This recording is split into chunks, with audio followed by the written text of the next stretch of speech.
कौशल्य विकास, उद्योजकता, रोजगार व नाविन्यता विभागाअंतर्गत आताच नव्याने सुरू झालेल्या या महास्किल यूट्यूब चॅनलवर मी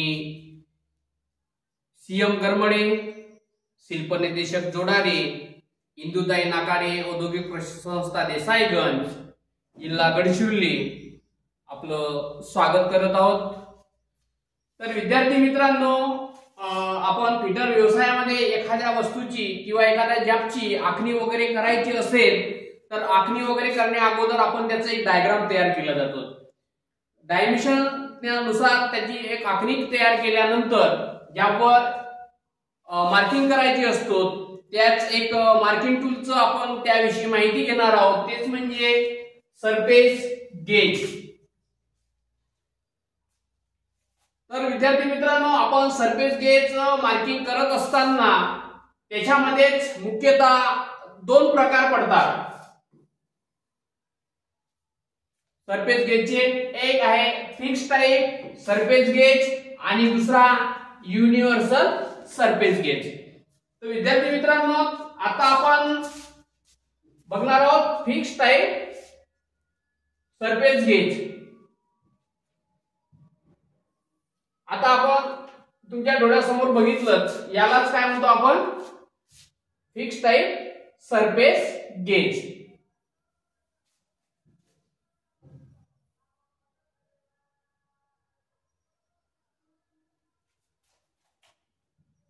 हा फिक्स टाइप सरफेस गेज,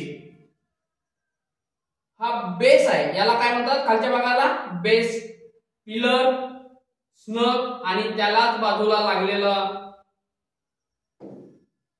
हा स्क्रायबर। आलो पाठ लक्षात। फिक्स टाइप याचं पहिला आहे बेस, पिलर, क्लॅम्पिंग, नट किंवा त्याला स्नग म्हणतात आणि स्क्रायबर। मुख्यतः आपण याचा उपयोग जनरल मार्किंग साठी आणि याचा मार्किंग करण्यासाठी, सर्वसाधारण मार्किंग करण्यासाठी याचा उपयोग केला जातो। तर त्याच्यानंतर आपण बघणार आहोत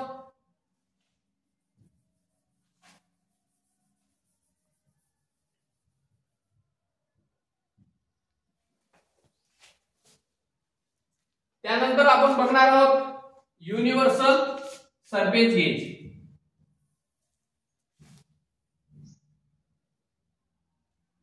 आता आपण काय बघणार आहोत, युनिव्हर्सल सरफेस गेज। विद्यार्थी, आपला युनिव्हर्सल सरफेस गेज आणि फिक्स टाइप सरफेस गेज या दोघांमधला एखादा फरक असेल तर याला लाकर आर्म बसवलेला असतो, त्याच्याद्वारे आपण त्याला ऍडजस्ट करता येतो मागे पुढे, आणि त्याच्यामुळेच याला काय म्हणतो आपण, युनिव्हर्सल सरफेस गेज। आता त्याचे आपण पार्टचे नाव बघू। सुरुवातीला येतो पहिला बेस,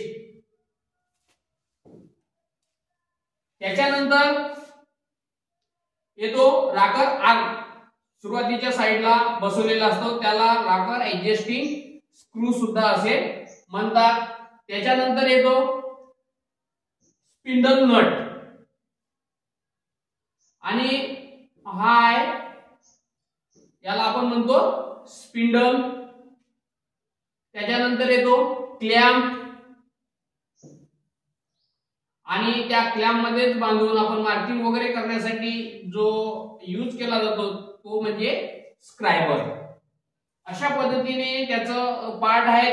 आणि ह्या जो बेसचा आहे यामध्ये व्ही ग्रूव्ह असतो पाडलेला, तर याचं व्ही ग्रूव्हचं मेजरमेंट आपला लेथ मशीनवर ग्रूव्ह असतो, तर आपला सेंटर वगैरे काढण्यासाठी त्याचं ग्रूव्हवर ठेवून त्याचा यूज केला। तर याच्यामध्येच आपण बघणार आहोत uses of surface gauge. Surface gauge म्हणजे मुख्यतः ज्याला समांतर रेषा मारण्यासाठी याचा उपयोग केला जातो, कारण की सरफेस गेज हा इनडायरेक्ट मेजरमेंट असल्यामुळे याचं स्टील रूलवर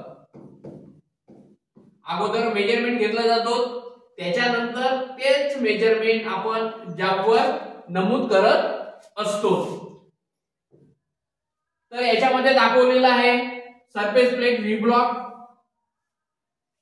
आहे, त्याच्या सरफेस गेज आणि त्याचं सेंटर वगैरे काढण्यासाठी सरफेस गेजचा उपयोग केला जातो. त्या पद्धतीने लेथ मशीनवर इरेग्युलर म्हणजे स्क्वेअर जॅब असो, राऊंड बार असो, त्याचं सेंटर सुद्धा काढण्यासाठी सरफेस गेजचा उपयोग केला जातो.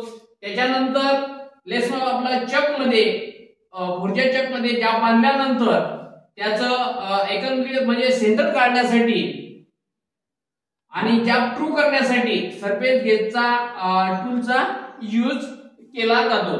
अशा पद्धतीने आपण बघितलं सरफेस गेजचा यूज कशा पद्धतीने केला जातो. आणि याच्यामध्येच आता आपण त्याची सेफ्टी बघू.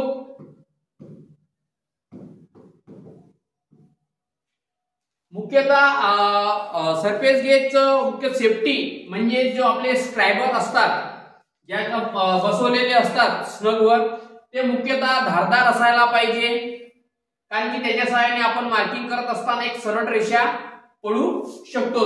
त्याच्यानंतर जे स्नग वगैरे असतात ते आपण टाईट करतो ते अति टाईट करायचं नाही. ते टाईट केल्यामुळे त्यांचं थ्रेड वगैरे खराब होण्याची शक्यता राहते. आणि काम केल्यानंतर त्याला साफस्वच्छता आणि काटन वेस्टच्या सहाय्याने पुसून आणि ऑइल वगैरे लावून आपण ज्या स्थिती बॉक्स मध्ये ठेवलेलं होतं तसंच त्याला पॅक करून ठेवायचं आणि त्याला आयलिंग वगैरे करत राहायचं. त्याच्यामुळे त्याचं रस्टिंग वगैरे किंवा क्लॅम्प रस्ट होणार नाही याची दक्षता घ्यायची. धन्यवाद.